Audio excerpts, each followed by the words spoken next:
Today, we're jumping right into a condition called premature ovarian insufficiency. Now, that sounds pretty clinical and honestly a little scary, but the whole point of this is to show that understanding it is where the power is, especially when we find this hidden window of opportunity. So let's start with this question.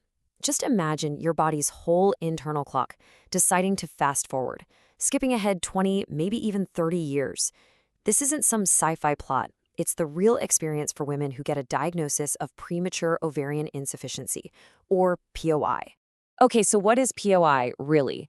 Well, in medical terms, it's when the ovaries just aren't doing their job like they should, and doctors are looking for a specific trio of clues. First, and most obviously, your cycles get all out of whack. But behind the scenes, there's more going on. Your body starts producing a ton of follicle-stimulating hormone. That's FSH. Think of it like your body's shouting at the ovaries, trying to wake them up. When you have that plus low estrogen, well, that's the classic picture of POI.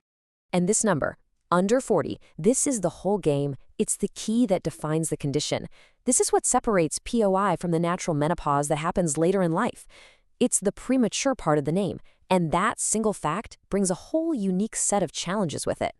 So we've got the clinical definition down. But what does it actually feel like to go through this? What are the signals your body might be sending? And just as important, what are the long-term risks that go way beyond just fertility? The day-to-day symptoms can really be all over the map. You have the ones you'd expect, right? Irregular periods, hot flashes. But then there's stuff you might not connect at all, like your joints aching, hair loss, or even dry eyes. And of course, for many, the biggest and most immediate concern is infertility. Interestingly, the sources point out that sometimes these symptoms can be a bit milder than a natural menopause, and that's because there might still be a little bit of ovarian function sputtering along. And here's something that is absolutely crucial to understand. This is not just about periods or having babies. POI has serious long-term health consequences. Being low on estrogen for that many extra years really increases your risk for some major issues. We're talking heart disease, weak bones, and metabolic problems. And you just can't ignore the psychological toll it takes. It's huge. Let's put a number on that bone risk: osteoporosis. 58%. That's over half of all patients with POI. Let that sink in. What's really concerning is that the sources say this can happen even with hormone replacement. That just tells you how incredibly important it is to be proactive about bone health right from the very beginning. So all of this leads to the million-dollar question: why? Why does this happen so early for some people? Let's play detective and break down what we're going to call the 4 main suspects. This chart, wow, this really puts the central mystery of POI right in front of us. See that massive slice of purple, over 80%? That stands for idiopathic, which is basically a fancy medical term for we have no idea. The cause is unknown. That leaves just a small fraction for the things we can sometimes pinpoint, like genetics or autoimmune problems. All right, let's tackle that first identifiable cause, genetics. We're talking about things like Turner syndrome or what's called the FMR1 premutation. Now here's where it gets really cool. We can build our first Ayurvedic bridge.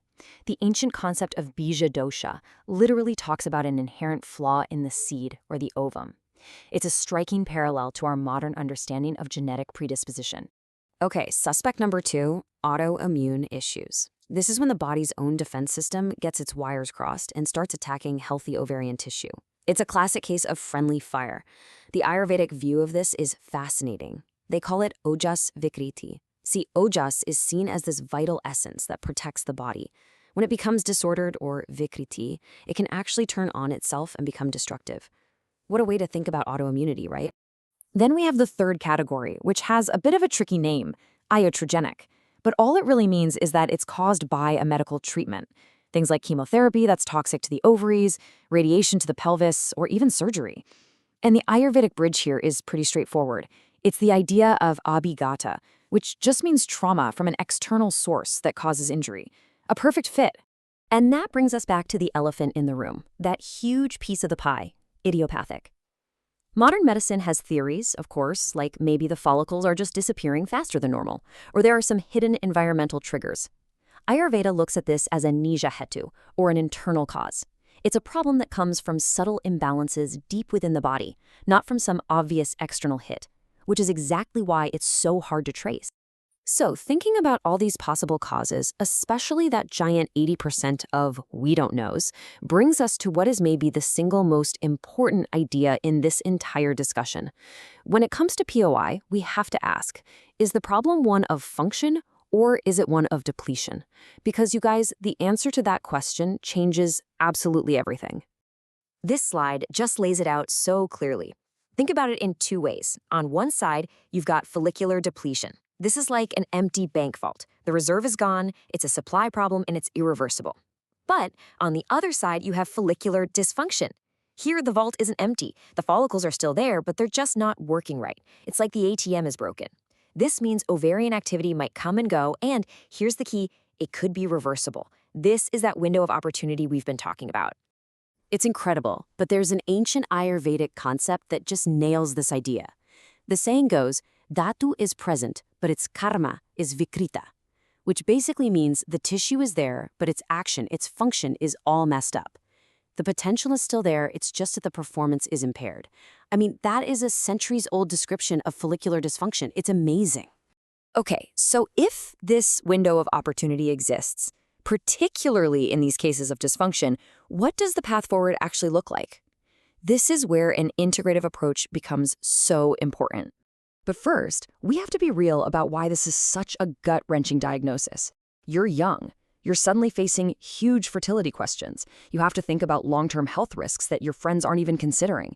Add in the emotional stress and the fact that conventional medicine doesn't have a cure. And yeah, it's incredibly challenging. But this is where that focus on function gives us so much hope. Instead of just managing an inevitable decline, an integrative approach flips the script. It asks, how can we support and enhance whatever function is left? The sources all point to a holistic strategy. Things like optimizing your lifestyle, sleep, exercise, the whole shebang.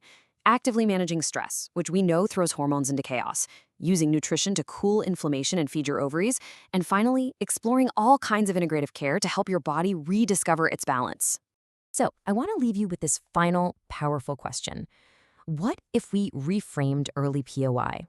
What if we stopped seeing it as a sign of irreversible depletion and started seeing it as a sign of a potentially reversible dysfunction? What could an earlier diagnosis truly change? It shifts the entire story. It moves from a narrative of inevitable loss to one of a precious and possibly fleeting window of opportunity.